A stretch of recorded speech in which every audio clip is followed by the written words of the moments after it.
Mi nombre es Leonardo Cabrera, fui el editor de Pasos hacia la Verdad, el libro de Silvia Dutrenit. Les agradecemos mucho estar acá acompañándonos esta noche para la presentación. Y les quiero contar un poquito cómo fue mi experiencia en el mismo. Para mí fue una oportunidad muy enriquecedora trabajar en este volumen de entrevistas a 2 décadas de la Comisión para la Paz. Me sirvió mucho para recordar cosas que se habían perdido y sobre todo para problematizar una historia oficial que fue cuajando ahí a lo largo del tiempo, desdibujando algunos detalles. Y desde la edición, una cosa que tratamos de hacer junto con Silvia fue dejar de manifiesta la forma en la que este libro está compuesto de voces que están todo el tiempo en tensión y que están formando un contraste y cuando no en explícita contradicción. Esa tensión creo que es una tensión que no se ha resuelto en la historia de nuestro país reciente, y este libro creo que es un humilde aporte para pensar, sobre todo para pensar cómo ha sido esa construcción del pasado reciente y de nuestra aproximación a él. Así que si nos ayuda a pensar y a problematizar y a pasar por encima de algunas verdades impuestas y puntos finales, como se dice en la introducción de Gerardo, yo me quedo muy contento con la tarea. Los dejo con los protagonistas de la noche. Como verán, no estoy para protagonizar muchas hazañas, pero sin embargo es un gusto, y comienzo agradeciendo a la editorial por asumir en cierto modo el riesgo de publicar esta edición tan cuidada y una investigación tan importante de Silvia Dutrenit y hacérnosla llegar a todos nosotros. Y también agradezco a Silvia por la invitación. Logro casi la paz del alma respondiéndote afirmativamente a compartir este momento contigo, Gerardo, y todos ustedes, y hacer algunos breves comentarios que me traje escritos. No quisiera que la fractura del hombro me alterara la capacidad de asociar palabras, y por eso me voy a aferrar un poquito a lo que tenía pensado decirles. Es cierto, es un libro que aparece a 50 años del golpe de Estado y que a pesar del tiempo largo transcurrido, medio siglo, habla de pasos, por lo menos hacia la verdad. Y a 20 años de la Comipaz, de la Comisión para la Paz. Una primera reflexión general, simplemente para dejarlo planteado, es que este paso del tiempo, medio siglo desde el golpe y 2 décadas desde la experiencia de la Comisión para la Paz, van desbordando la noción de historia reciente que utilizamos tan frecuentemente varios de los que nos dedicamos a trabajar sobre ese periodo histórico. Y más desbordada aún queda la noción de historia del tiempo presente, porque los acontecimientos, los sucesos van quedando cada vez más alejados de nuestra actualidad, con las consiguientes recambios generacionales, recambios de temas, preocupaciones, nuestro envejecimiento, las sucesivas generaciones y demás. No obstante esta constatación, este tiempo pasado, alejado, sin embargo, sigue incidiendo sobre el presente y presentificándose permanentemente a través de temas, actores, problemas, herencias, etcétera, etcétera. Dejo planteado esto y hago un segundo planteo también de carácter general. En todo caso, más que promover una discusión historiográfica sobre periodizaciones, etapas o épocas de la historia, está claro que este libro y estos problemas promueven una discusión sobre la democracia, no solamente sobre el pasado dictatorial, sino sobre el presente democrático. De alguna manera, el pasado dictatorial se incorporó en la democracia liberal para condicionarla, limitarla, pero al mismo tiempo para generar demandas, reivindicaciones, reflexiones, formas educativas, leyes que de alguna manera democraticen los límites de la democracia postdictadura que restauramos a partir de 1985. Y en este caso, esas formas tienen que ver, esas formas democratizadoras tienen que ver con las luchas por la verdad, por la justicia, por la memoria, por los derechos humanos. Dicho de otra manera, la democracia restaurada, el Estado de Derecho restaurado, tienen límites puestos por la dictadura, aunque ésta hoy no exista como régimen político estatal, y límites que nuestros procesos de transición a la democracia no lograron resolver en su momento. Por lo tanto, dichas limitaciones, que a veces llamamos herencias, que a veces llamamos efectos, que a veces llamamos cuentas pendientes, son constitutivas del sistema democrático actual.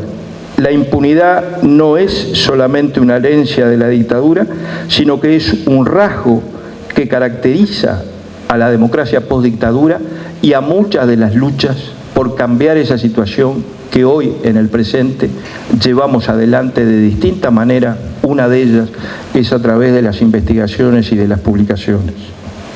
El libro de Silvia, por lo tanto, no es solo un instrumento para reconstruir el pasado de hace 2 décadas, la experiencia de la Comisión para la Paz, aunque también lo es un instrumento de reconstrucción, sino que, por sobre todas las cosas, es un aporte para entender este presente democrático liberal bajo Estado de Derecho, sin justicia plena, con verdades de a poco, sin que todos seamos iguales ante la ley, y sin que la lógica punitiva del Estado se aplique a determinados sectores, particularmente de militares, en función de supuestos acuerdos entre los partidos políticos y las Fuerzas Armadas allá por el año 1984.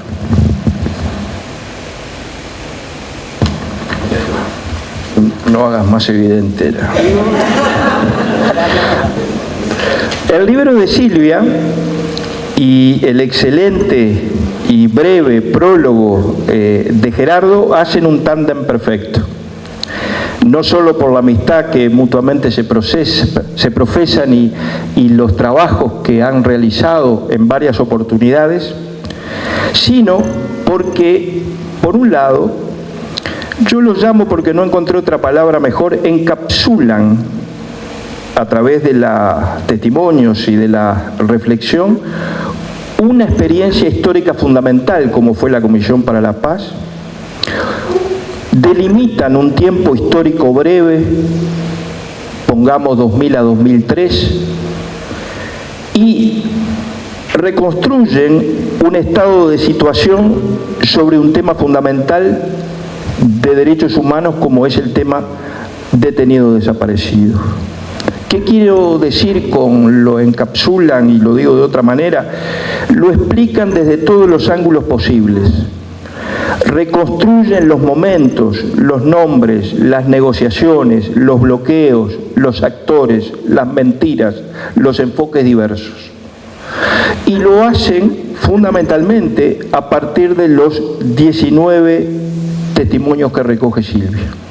Uno, o yo, después de leer los testimonios, diría, esta experiencia de la Comipaz, ese periodo y ese tema en esa coyuntura, a partir de este libro está suficientemente estudiado, suficientemente explicado y concluido desde el punto de vista de los hechos y de las intenciones subjetivas, así como sus resultados. Es posible que aparezca en algún momento nueva documentación. No creo que algún otro protagonista testimonie, porque en lo fundamental los protagónicos de esa experiencia están recogidos en esos 19 testimonios. De lo que hay, de lo que sabemos y de lo que no sabemos está todo reflejado en la presente publicación. Claro está que esto no quiere decir que sea una investigación cerrada, porque justamente al colocar toda la escenografía y todos los actores sobre el escenario, deja un margen muy grande para que nosotros, lectores, generemos nuestra propia opinión a partir de lo que van respondiendo los entrevistados o de lo que van avanzando en sus reflexiones los investigadores. Si se avanzó o no se avanzó con la experiencia de la Comisión para la Paz, si fue positivo o fue un engaño, si hubo buenas o malas intenciones y otras preguntas quizás más politológicas o más sociológicas o más referidos a la historia o a la memoria nos hagamos nosotros lectores al introducirnos en lo que el libro nos propone. Yo decía que era un tándem porque por un lado aparece esa experiencia, ese tiempo, esa coyuntura, ese momento encapsulado, analizado pormenorizadamente, detalladamente en todos sus aspectos. Pero por otro lado, el prólogo de Gerardo conecta esa microhistoria riquísima de la Comipaz con una reconstrucción histórica mayor, que es la etapa de la transición a la democracia, que llama larga y sinuosa en el Uruguay a partir de 1980. No solamente fue larga por la distancia que separaba a la dictadura a la democracia, sino que fue por lo sinuoso, por los recovecos, ¿sí?, por los callejones, por las distintas dificultades por las cuales la misma atravesó. Y Gerardo hace esa reconstrucción del periodo largo y sinuoso de la transición, no solamente como reconstrucción factual, sino también opinando, porque lo hace desde una visión crítica y problematizadora de la salida a la uruguaya, de la salida excepcional al uruguayo, y del concepto y periodización dictadura transicional. Recorre en esa reconstrucción el carácter pactista de la salida, con sus opiniones, reconoce a los militares como eficaces represores, malos gobernantes y hábiles negociadores, por cómo de alguna manera supieron conducir la etapa final sobre el tema de derechos humanos y el revisionismo histórico. Allí está revisitada las elecciones del noviembre del 84, la presidencia de Julio María Sanguinetti y el triunfo de los pactistas en esa coyuntura. La aprobación de la ley de caducidad en el 86, el análisis desde su nombre hasta la vía parlamentaria de aprobación de una ley que implicaba la impunidad. Es decir, así como se buscó aprobar en el 72 el estado de guerra interno para lograr la pacificación vía ley parlamentaria del conflicto instalado en el Uruguay de principios de los 70, a principios de los 80 también una ley aprobada por el Parlamento intenta buscar esa pacificación a través de la impunidad.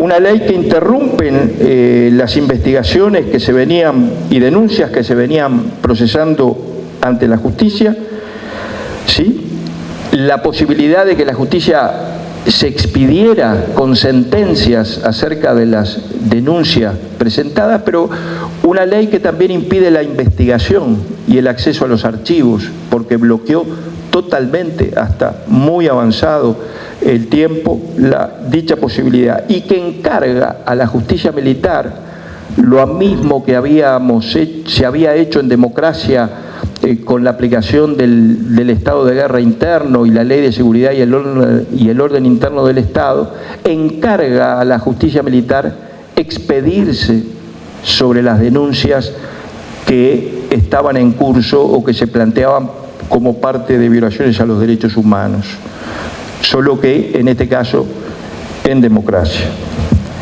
La Comisión Pro Referéndum en el 87, la interrogante acerca de si ¿Fue correcto, no fue correcto con el diario del lunes someter al cuerpo electoral el tema de los derechos humanos y los delitos de lesa humanidad?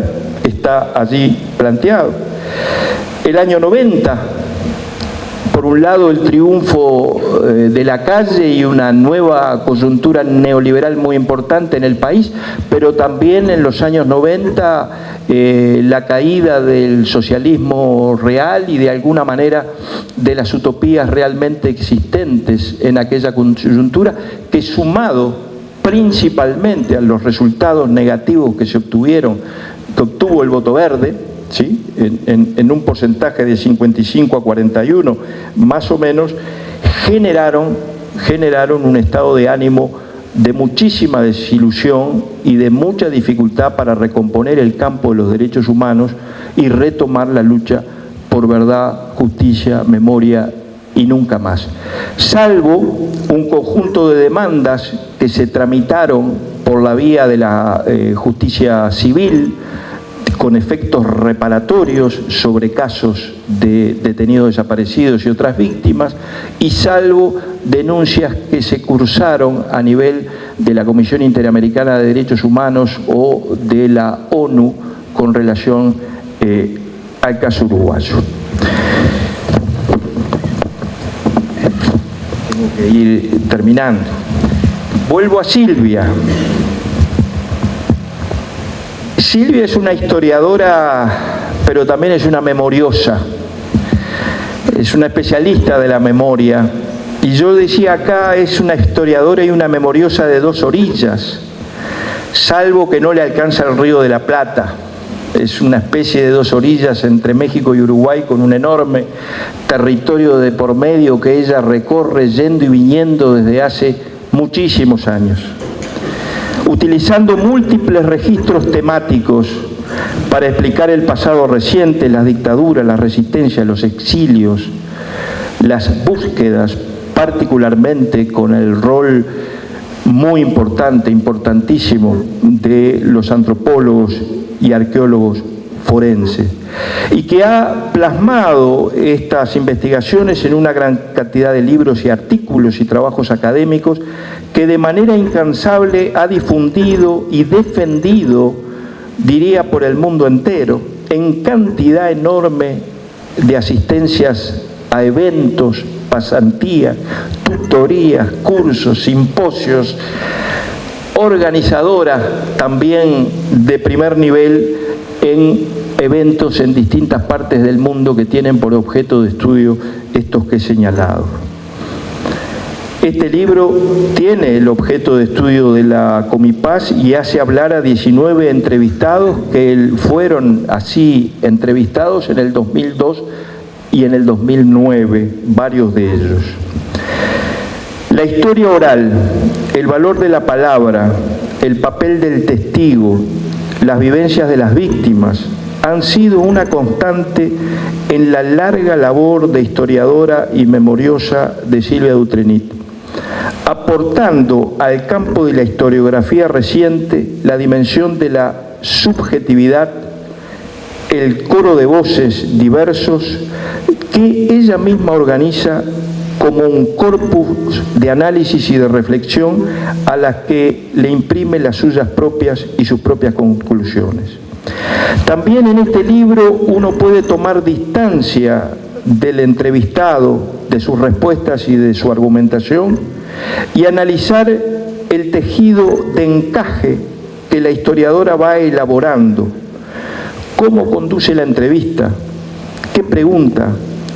¿Cómo disimula que no es neutral a través de las repreguntas, sin perder su objetividad y el respeto al entrevistado?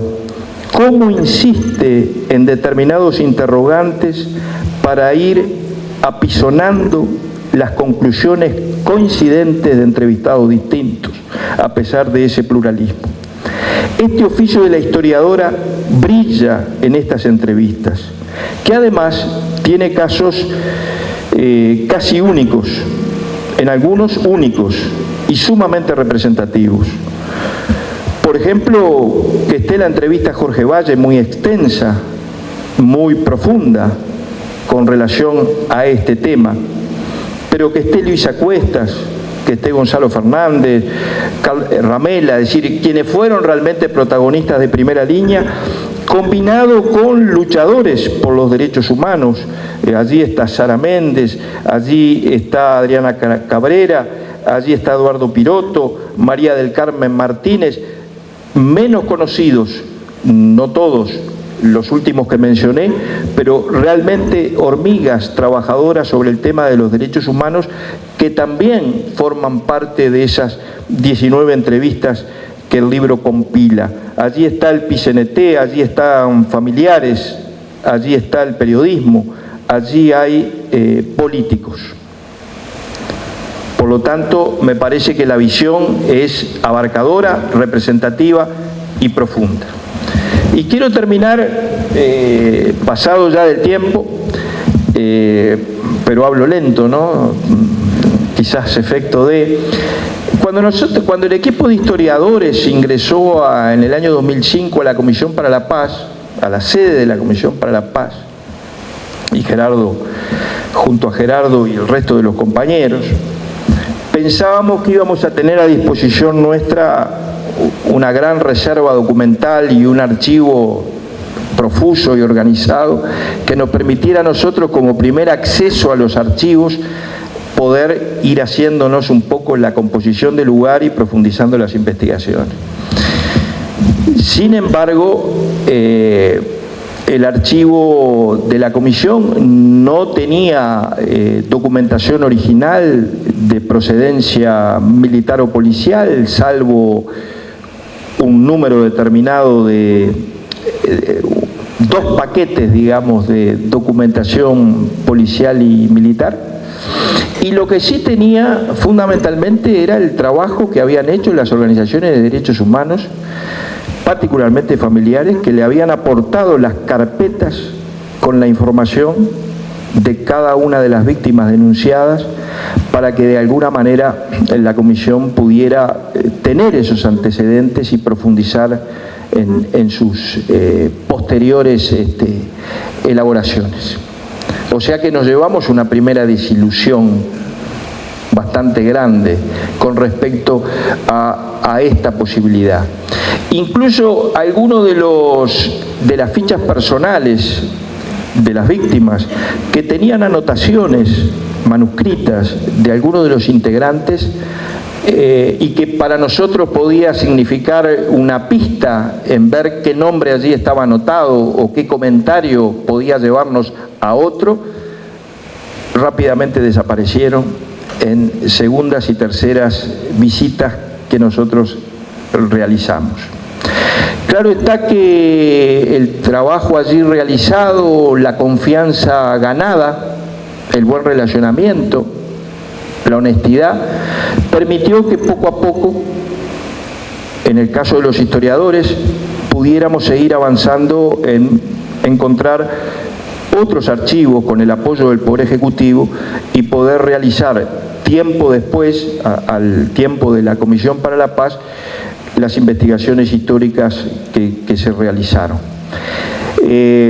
Yo quería resaltar lo siguiente: la Comisión Investigadora Parlamentaria, que funcionó en el año 85, julio-noviembre, trabajó sobre 164 denuncias.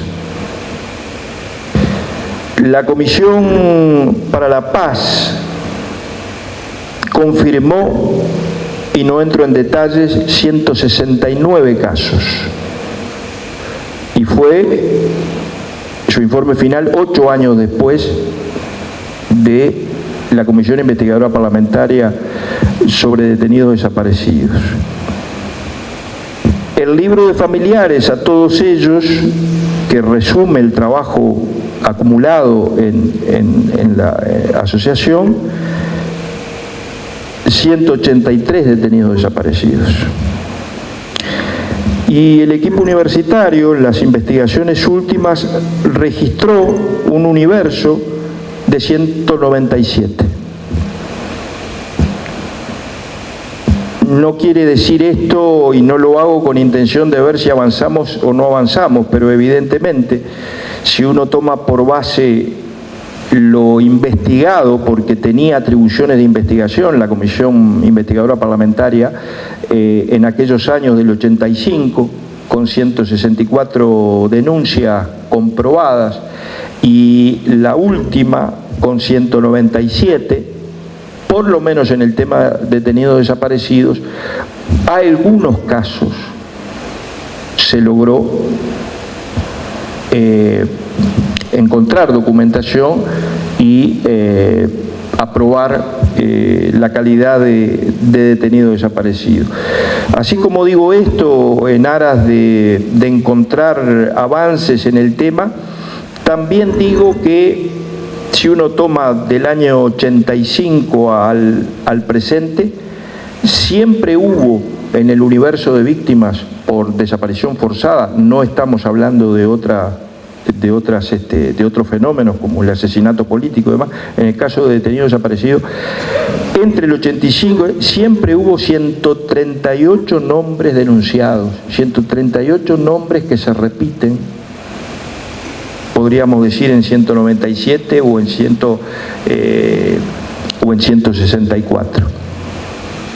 Es decir, que desde que terminó la dictadura, o mientras duró la dictadura y se fue preparando las denuncias a nivel internacional o también ante la justicia ordinaria, siempre hubo un número muy importante de víctimas que fueron denunciadas, que se entregaron elementos, testimonios, y que sin embargo contrasta eso enormemente con relación a los 6 restos de detenidos desaparecidos solamente identificados hasta el presente en el Uruguay. En estos hechos, que termino diciendo, todo el largo y sinuoso camino recorrido, al menos desde 1985, ha sido corto y falta todavía mucho por recorrer. Muchas gracias.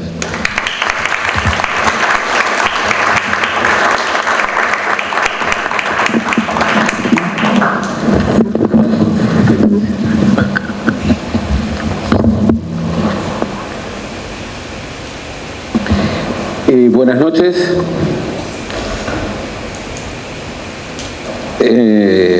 Lo primero que me gustaría señalar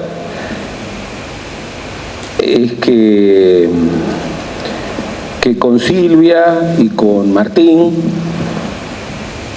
me une no solamente una amistad, sino a esta altura ya una hermandad que dura más de 30 años. Desde muy chiquito. Y quiero dejar testimonio de que esa hermandad que hemos podido construir siempre me provocó una enorme admiración. Una enorme admiración por esa peripecia humana, por esa familia, por esa trayectoria.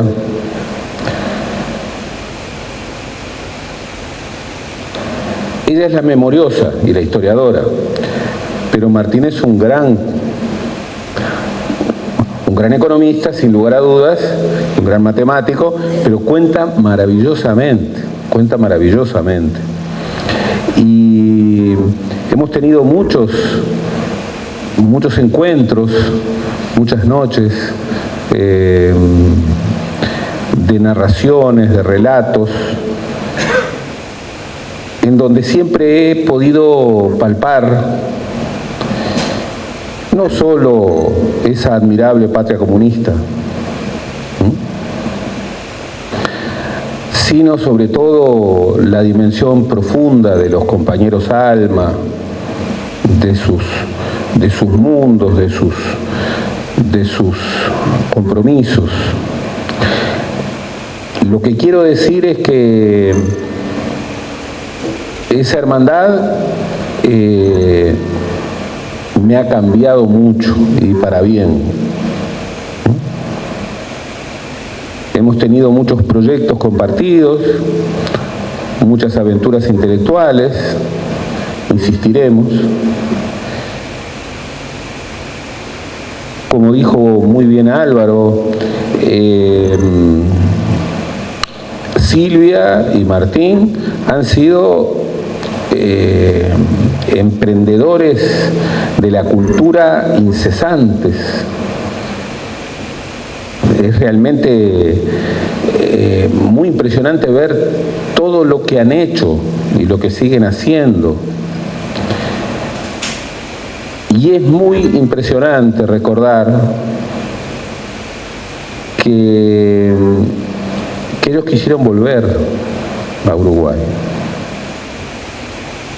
con hijos mexicanos, Urumex, quisieron volver y no pudieron.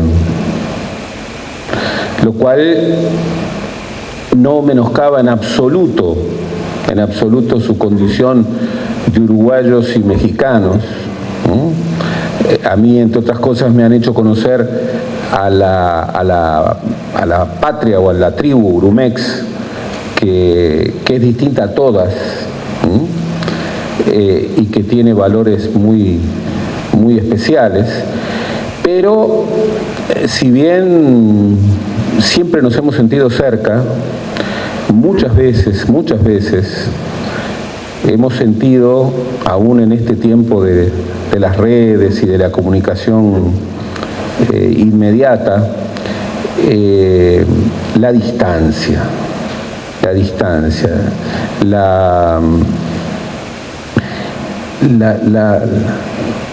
la locura de que Martín y Silvia hayan tenido que viajar a la Argentina y que hayan tenido que casarse y fugarse, prácticamente exiliarse, en mayo de 1976.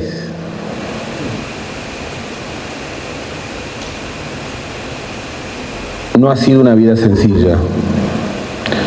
No ha sido una vida sencilla y realmente es impresionante lo que esa vida comprometida en valores ha podido forjar hoy ya con nietos, ¿no? Por lo que quiero arrancar planteando mi hermandad y mi admiración profunda.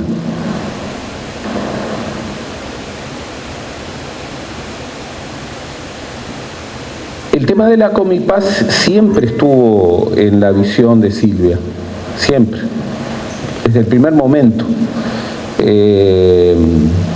Tenía mucho que ver con sus otros temas, con los partidos, con los exilios, con los incilios, con las consecuencias terribles de la dictadura, con las heroicidades de la dictadura, la embajada indoblegable, Vicente Muñiz, con toda esa trama que puede vincular esas dos orillas que van desde México hasta Uruguay. La Comisión para la Paz fue un momento muy especial y si vemos el balance de la Comisión para la Paz 20 años después de su finalización, bien, hay sensaciones encontradas, pero esas sensaciones encontradas deben ser leídas, y yo creo que el libro lo hace bien, sobre todo en las entrevistas, deben ser leídas en los contextos. Son entrevistas del año 2002, todas inéditas, con algunas personas que han fallecido, y luego una segunda vuelta con entrevistas del 2009. Imagínense en el año 2002 la crisis, el desplome de un gobierno y un proceso que había empezado con muchas expectativas, también con muchos recelos, pero que había marcado ya desde el arranque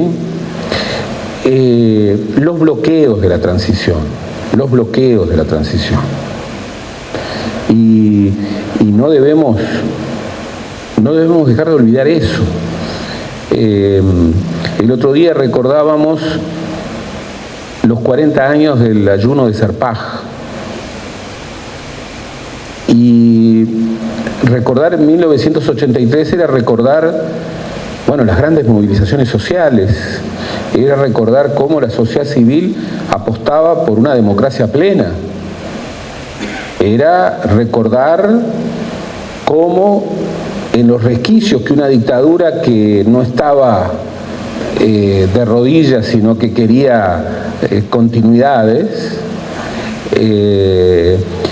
en esos pequeños resquicios se colaba, bueno, las ganas de una sociedad que quería terminar con un periodo ominoso de terrorismo de Estado y de dictadura.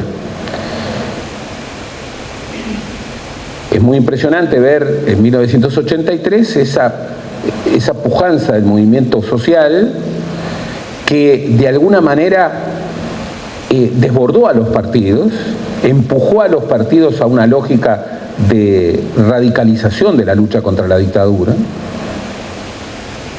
y eso se expresaba en cosas muy concretas.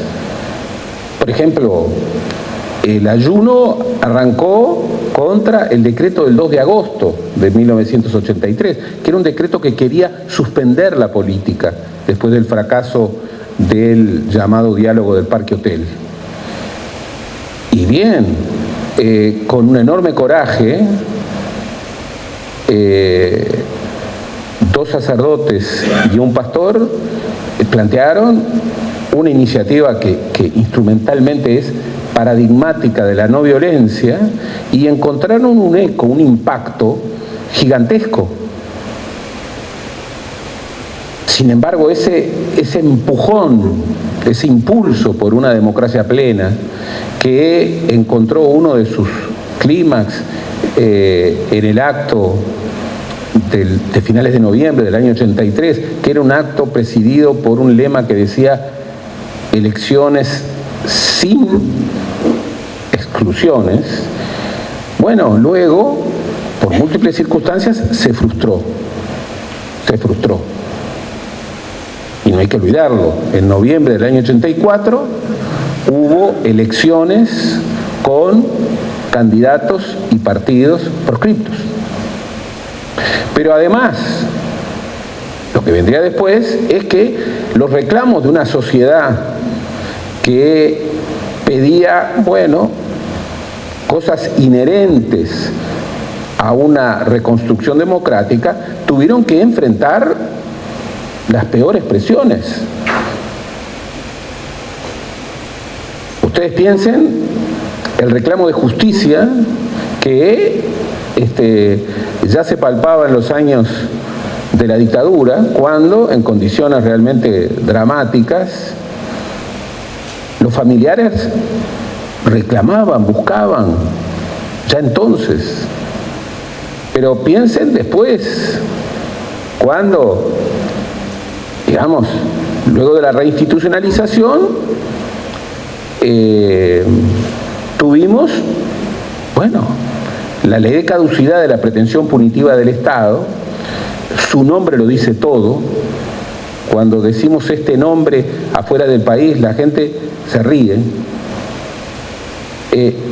Una ley profundamente inconstitucional, de pésima técnica legislativa, no solamente, no porque quienes lo construyeran fueron pésimos legisladores, no.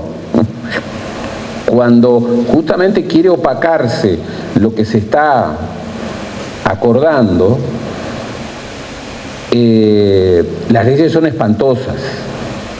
Esa ley espantosa era profundamente inconstitucional. Y todo este año, en los 50 años, he tratado de marcar que frente a esa ley, hoy el derecho internacional, hace tiempo el derecho internacional de los derechos humanos plantea la idea de que los asuntos de derechos humanos no tienen que ser objeto de arbitraje plebiscitario y que esto es muy importante. Bien, en el año 86 y en la ley del 22 de diciembre de 86 la situación era muy complicada, ¿no? Y no había ese consenso, pero hubo un recurso de inconstitucionalidad también con la ley. Y hay que recordarlo siempre, ese recurso de inconstitucionalidad que falló en mayo del año 88, era un recurso en donde de los 5 integrantes de la Corte, de la Suprema Corte de Justicia, 3 habían resuelto la inconstitucionalidad de la ley.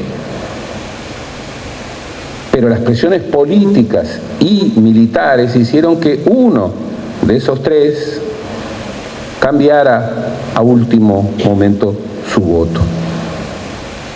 Y después vino, bien, el referéndum de abril. Acá tenemos a Sara, símbolo de, bueno, hasta qué punto se pueden coartar las más elementales expresiones de la libertad de expresión, valga la redundancia, por quien se cree dueño de la democracia, en un pacto que involucraba al presidente, al vicepresidente y a los dueños de los canales, impidiendo en un momento clave un aviso publicitario. Y después, bueno, no debemos olvidar el impacto enorme de la derrota del voto verde, el impacto enorme de ese lustro perdido, aunque con reclamos, y, bueno, el retorno de la lucha, que no fue una dádiva en el año 96, que tuvo que ver con muchas cosas. Por eso, en los balances que pueden ser ambiguos, hay que recordar siempre que los 3 primeros presidentes, uno repitió, de la democracia, no llegaron a recibir a familiares. Los familiares, las madres y familiares de detenidos desaparecidos, no fueron recibidos durante las 3 primeras presidencias democráticas después de la dictadura.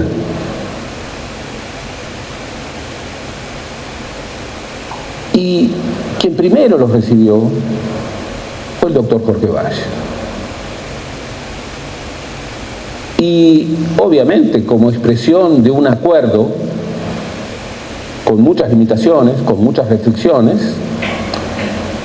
se conformó una comisión que no debía llamarse, que tenía un nombre equivocado, la Comisión para la Paz. Lo que estaba en juego no era la paz, lo que estaba en juego era la verdad, fundamentalmente. Y Familiares había hecho una opción muy controversial, muy discutida dentro, que apelaba, bueno, a la idea. Ahí está su comunicado del 1 de marzo de 1990, justamente buscando el núcleo de la verdad y suspendiendo, como en toda batalla, suspendiendo táctica y estratégicamente el quiénes, suspendiendo justamente para hacer posible un paso. Y así surgió la Comisión para la Paz. En la Comisión para la Paz hubo figuras gigantescas. Y hay una de ellas aquí a quien quiero homenajear, que es Soledad Civil, que desde esa condición maravillosa que es la de un funcionario público que se siente servidor de la ciudadanía, prestó su servicio en puridad, en profundidad. Y allí hubo figuras gigantescas, y algunas no tanto. Que el presidente de la Comipaz fuera Monseñor Cotuño, la verdad, no lo voy a mandar decir, me parece una decisión totalmente equivocada, absolutamente equivocada. Entre otras cosas porque Monseñor Cotuño nunca había tenido nada que ver con los derechos humanos, más aún, había sancionado a Perico Pérez Aguirre, que sí, tenía todo el derecho de estar ahí, por un libro de Perico crítico a la Iglesia. Hubo sectores políticos que no quisieron tener representantes en la Comisión para la Paz. Y esto es así. El Foro Ballista y el herrerismo no quisieron tener representantes.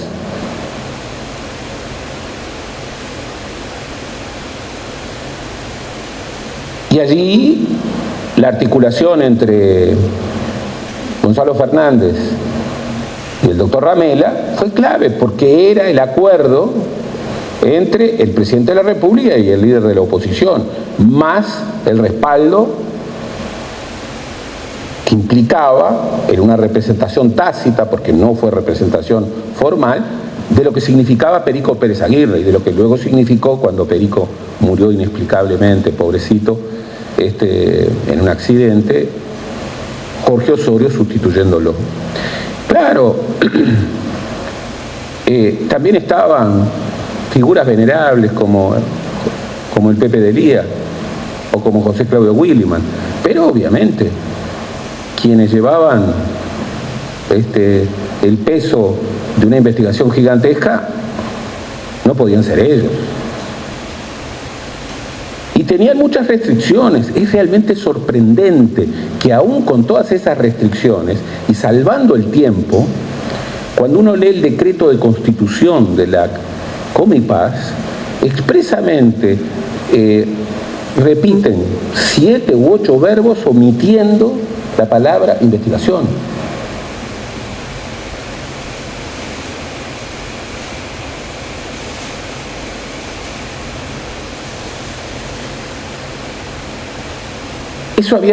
La Comipaz había estado precedida de muchas propuestas.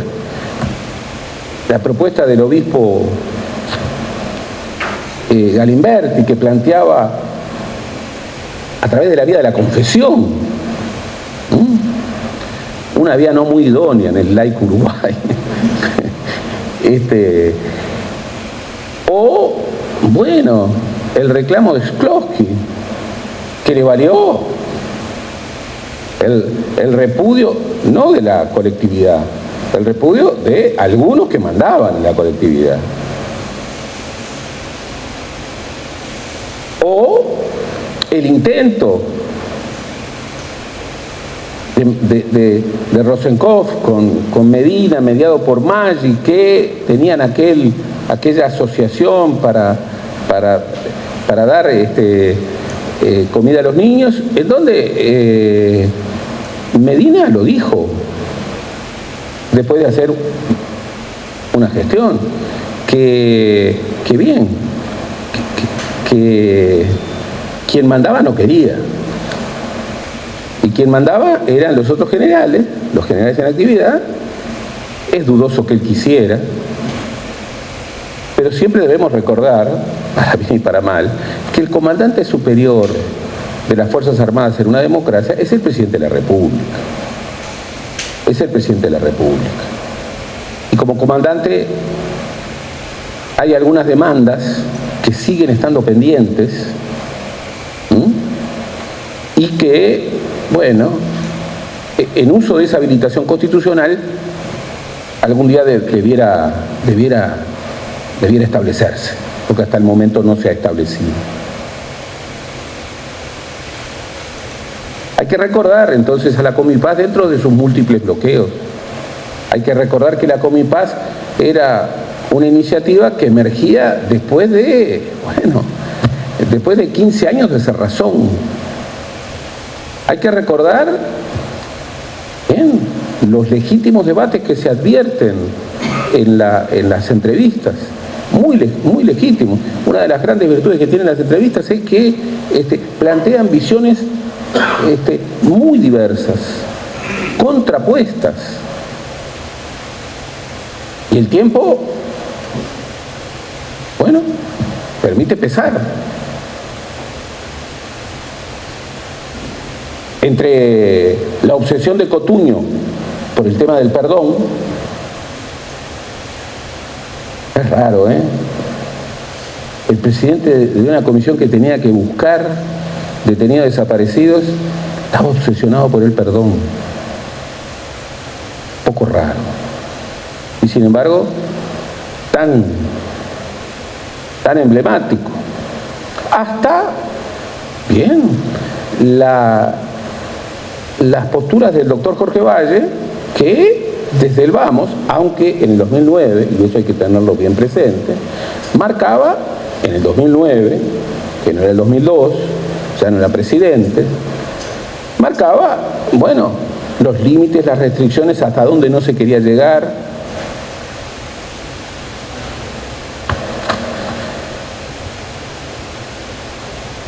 Obviamente que también en la historia de la Comipaz hay negociaciones secretas que no involucran a los actores, sino que involucran a quienes no sirvieron a los actores. Lo que volvería a ocurrir en el 2005 y en el 2006, cuando los represores dieron carne podrida al reclamo del presidente y al reclamo del comandante, carne podrida que todavía sobrevive hoy. En la Comisión para la Paz, de eso hubo muchísimo, pero también hubo avances. También hay que registrar la valentía de familiares de abrirse a una lógica incremental para terminar con la cerrazón, para expresar un reclamo social que ya estaba en las calles y para darle un marco de institucionalidad. Yo recuerdo que cuando después de la crisis del 2002 y en medio de todo aquel desbarajuste en el que terminó, Matilde Rodríguez Larreta, que había respaldado el voto verde, le reclamaba a Valle que no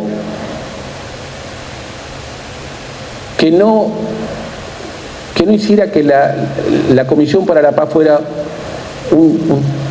otro fracaso de su gobierno fracasado. Y en verdad, cuando uno ve y lee el informe final y ve los reproches totalmente legítimos que generó por parte de familiares y por parte de todos aquellos que luchaban por los derechos humanos, advierte que ahí no solamente había ideas, sino que había muy fuertes presiones, que luego perdurarían. Esa idea de apresurarse a cerrar y esa idea de dar por cumplido el artículo 4, con la ley de caducidad y con el artículo 4 ha pasado una cosa muy sorprendente. 3 gobiernos lo han dado por cumplido y es absolutamente incontrovertible que ese artículo es incumplible. No solamente que no se ha cumplido, sino que es incumplible. El informe de la Comisión para la Paz hablaba de que esa versión debía ser considerada la historia oficial, con estos términos.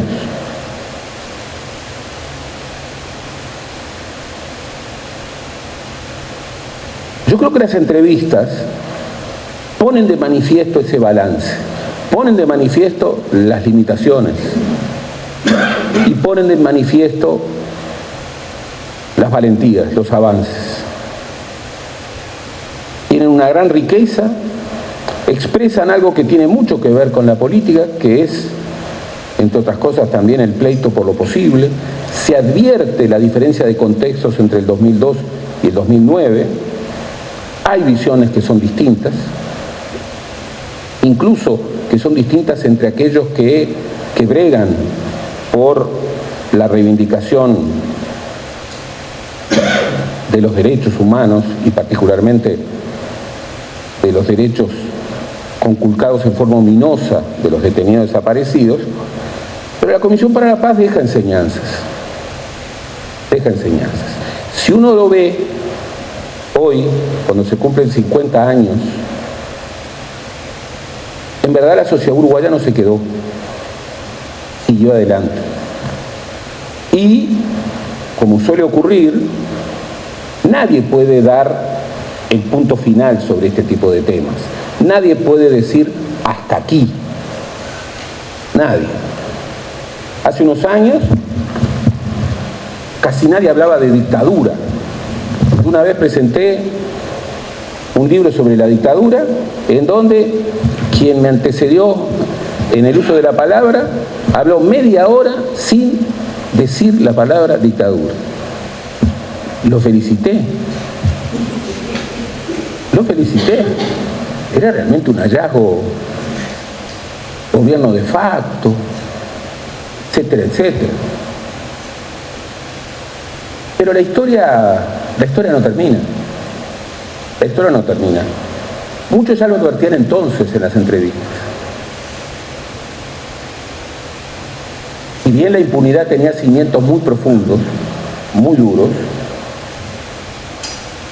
y bien la fuerza del pacto de Omertá, como hoy podemos registrar, y los números son apabullantes, 6 hallazgos en 197. La clave es la lucha. La Comisión para la Paz, una de las enseñanzas más grandes que deja, es que no puede haber verdad sin justicia. No puede haber verdad sin justicia. Que esa vía que puede ser pensada respecto a que se volvió a pensar en el arranque de la política de derechos humanos del gobierno del Frente Amplio, la idea de que, bueno, si se sacrificaba o se restringía la justicia en pos de más verdad, bueno, se iba a evitar que emergiera la verdad. Eso no es cierto. Y creo que no es solo el proceso uruguayo que lo prueba, sino que lo prueban todos los procesos de transición en el mundo. Si realmente queremos ir a fondo en la verdad, hay que ir a fondo en la justicia. Y por supuesto, Catherine Seeking lo dice muy bien en su libro sobre la cascada de justicia en América Latina, en una lógica comparativa a nivel mundial. Había todo un consenso en los trabajos sobre la transición, fundamentalmente vinculados con la ciencia política, que planteaban que bien, primero, que había que sacrificar los derechos humanos en aras de la paz, que si se profundizaba en los reclamos de justicia, las democracias que emergían iban a ser débiles, y que el Uruguay era un modelo, al igual que España, un modelo ejemplar de una transición que lograba afirmar democracia desde una lógica pactista. El tiempo demostró que Catherine Seeking tenía razón cuando decía que el mundo no prueba eso, que la historia universal no prueba eso, que la transición uruguaya no fue en modo alguno ejemplar y que esta cifra ominosa contra la cual aún hoy estamos peleando, de 6 hallazgos identificados en 197,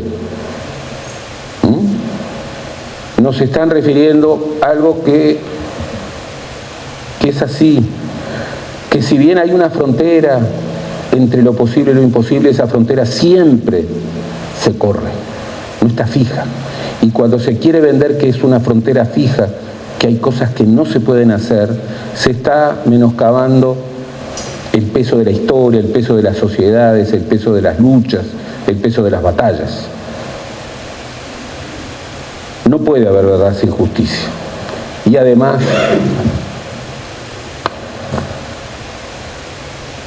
la memoria de lo que pasó, es el único sustento posible para el futuro, para un futuro que valga la pena. Yo quiero terminar con uno de los testimonios de una de las figuras entrevistadas, que es, no por elegir, es Luisa Cuesta. Luisa Cuesta, acá tengo que encontrar el fragmento. Luisa Cuesta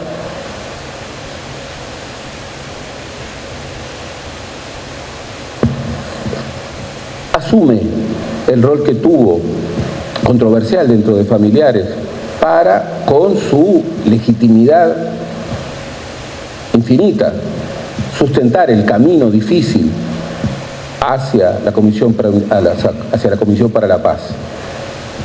Y lo vincula con su propia vida, y habla de lo difícil que fue para ella. Y dice, y termina su reportaje así: fuimos madre e hijo, que nos peleábamos mucho. Creo que no pasaba un día que no nos peleáramos por algo, pero al mismo tiempo él estaba seguro de que yo lo quería, y yo estaba seguro de lo que él me quería. Estábamos muy seguros del cariño que nos teníamos.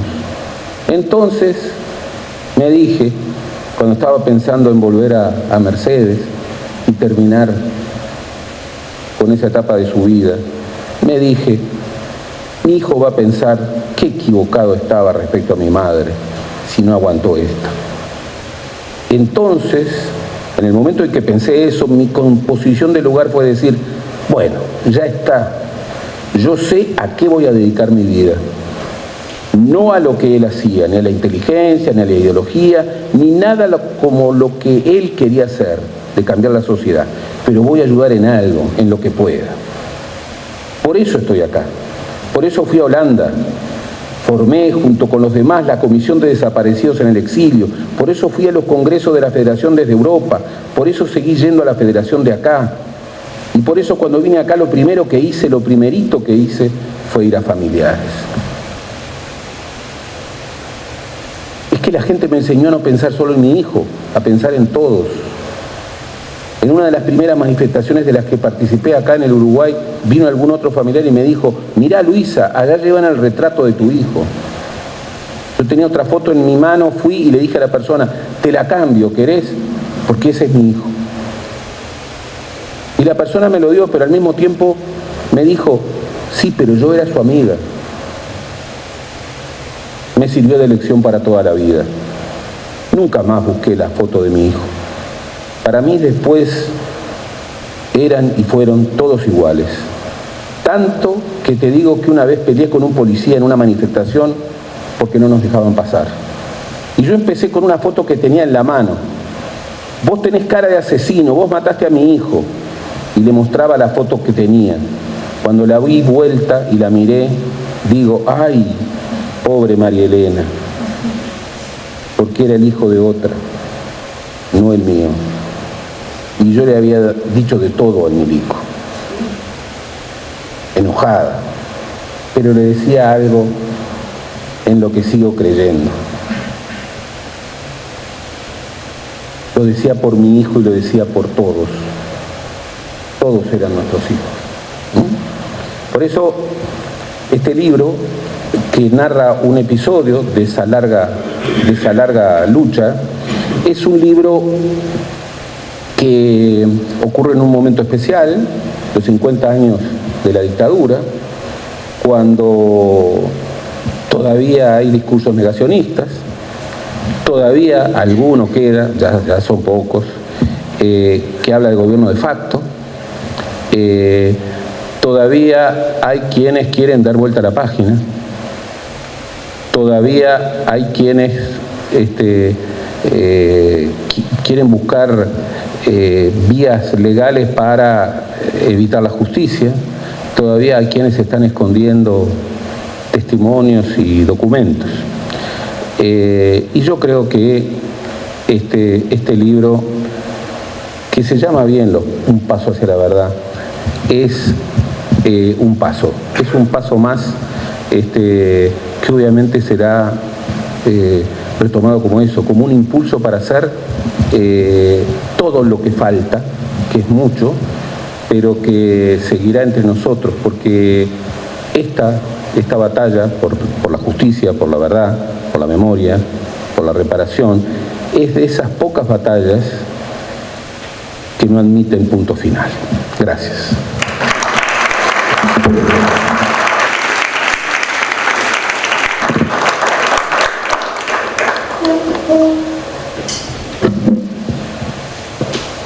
Con calma, es porque estoy viendo el tema del tiempo. Bueno, antes que nada, antes que me olvide, ¿fuiste brevísimo? Fueron muy breves, sí, como siempre. Y eso que no tenemos tequila de por medio. ¿Qué les parece? Bueno, antes que nada, agradecer, amigos del alma, colegas de siempre y a todos ustedes. Este libro, que está compuesto, en realidad, no es el libro de Silvia. Es el libro con ese prólogo de Gerardo importante que nos permite ver cómo se llega y se puede advertir que es un paso importante el que se da con la constitución de la Comisión para la Paz. Para mí no se puede negar, es un antes y un después. Es el primer reconocimiento del Estado uruguayo, que había que investigar y que había que esclarecer, que había que buscar y entender qué era lo que había sucedido con los desaparecidos, con los niños secuestrados. Estoy mirando a Sara en este momento. Es un paso, pero no es un paso que se cierra, es un paso. Fue un avance, fue un cambio, pero existió en este cambio, que para mí, insisto, es el más importante, porque es el reconocimiento desde el Estado, después de 3 presidencias, que no se había para nada hablado del tema, que no se habían convocado y aceptado y reunido con familiares.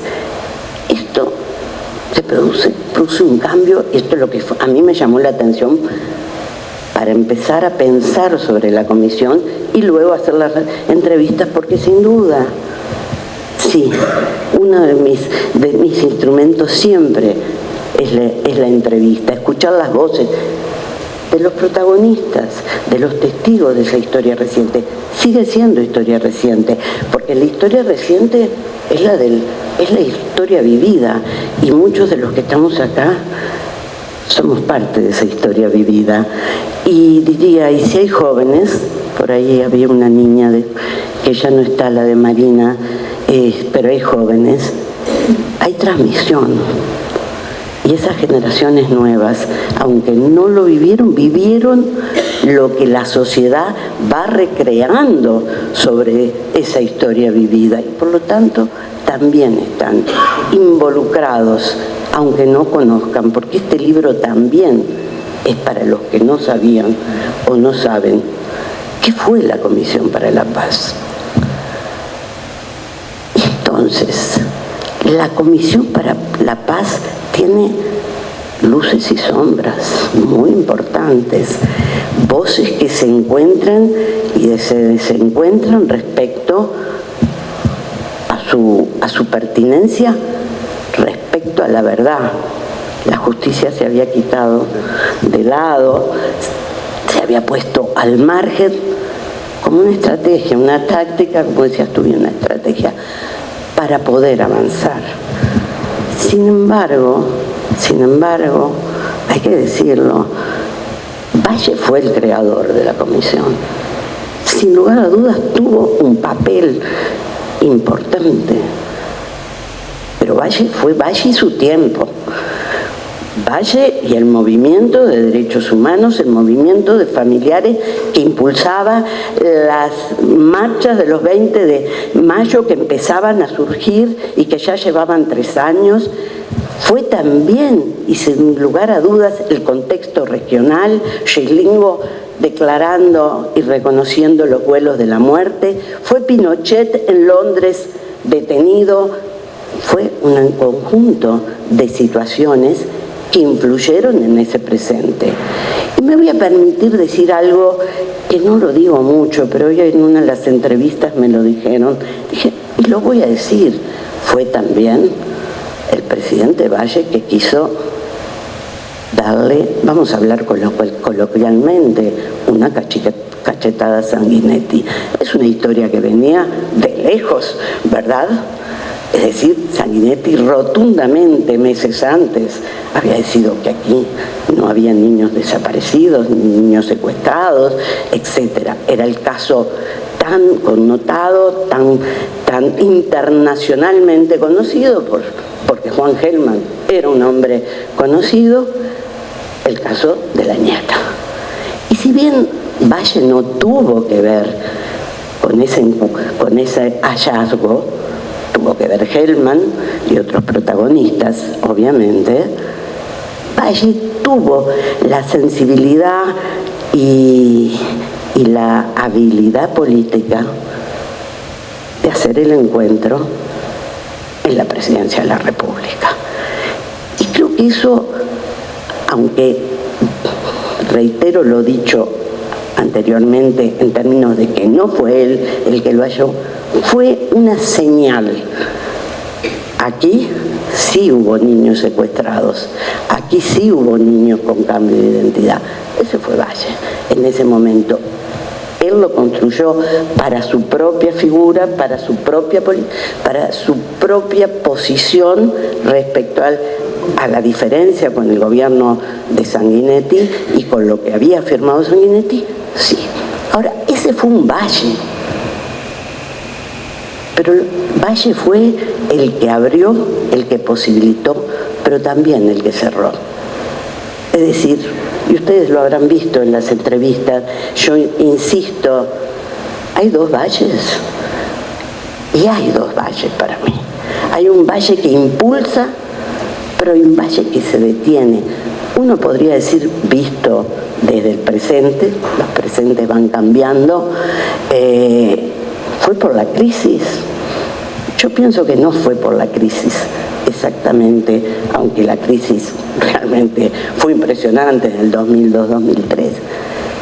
Yo creo que también Valle se enfrentó, si hubiera querido, eso no sabemos, jamás lo hubiera dicho tampoco así, se enfrentó al pacto de silencio de las Fuerzas Armadas.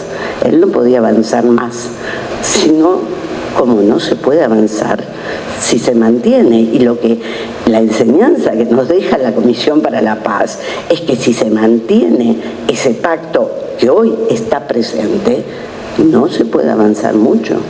Por eso los datos, que no necesariamente tiene que ver con la localización, y estoy viendo a Pepino en este momento por allá, ¿se podrán localizar o no? ¿Existió o no la operación Zanahoria? Desde el punto de vista científico tenemos al anterior director del equipo, el equipo universitario, el único equipo universitario que existió, que afirma, científicamente se puede decir que existió, que hay evidencias de la remoción de la tierra. Lo que no quiere decir, por supuesto, no quiere decir que haya sido perfecta. Eso es imposible.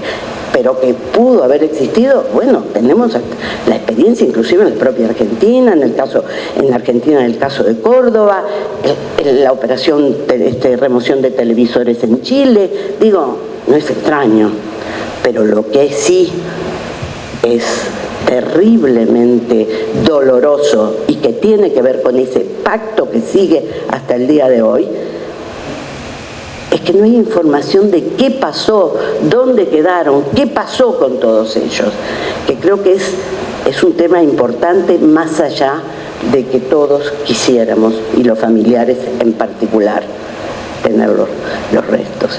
Como se dice muchas veces, y pienso en los guatemaltecos y en los salvadoreños, las poblaciones indígenas, pobres, devastadas, en Guatemala con la estrategia de tierra arrasada y demás, que quieren darle una digna sepultura a sus familiares. ¿Se podrá o no se podrá? Quizás lo mío es un poco negativo, pero que yo digo que esa verdad tiene que ver, y eso es lo que hoy se sigue reivindicando, con saber qué pasó. Y estoy de acuerdo, Gerardo, no hay verdad sin justicia. Porque si no terminamos, no sé cuál de ustedes dos lo mencionó, pero terminamos con esto que hemos hablado muchas veces. Nos convertimos en una sociedad en donde hay ciudadanos de primera y ciudadanos de segunda. Es decir, hay ciudadanos que delinquen y no son castigados por el Estado. Y estamos hablando de un Estado que castiga mediante la justicia, porque el terrorismo de Estado justamente es lo contrario a lo que debe hacer un Estado. Entonces, creo que ahí hay un punto. Por eso no hay verdad sin justicia. Y la Comisión para la Paz nos dio ese avance, nos cerró. ¿Por qué? Cerró, ¿por qué? Porque nuevamente se dijo, tengo que tomar agua, pero ahora tomo, nuevamente, gracias. Como verán, es más que coloquial esto, estamos entre familia, ¿no? Nuevamente se dijo que se daba por cumplido lo que no se había anunciado que se iba a cumplir, que era el artículo 4.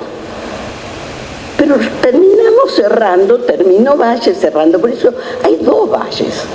Terminamos cerrando diciendo que se daba por cumplido, que aquí estaba además algo de terror, la verdad definitiva.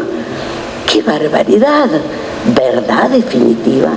Puede haber una verdad definitiva cuando con el paso del tiempo vamos conociendo datos, en este caso los datos de esta situación que tiene que ver con la violación de los derechos humanos, con los crímenes de lesa humanidad, que se van conociendo. El propio informe de la Comisión, y mi respeto al informe, a los comisionados, al trabajo que hicieron, a Soledad, que trabajó día tras día. No, Soledad, no me hagas así, sí, y seguiste en la Secretaría de Seguimiento.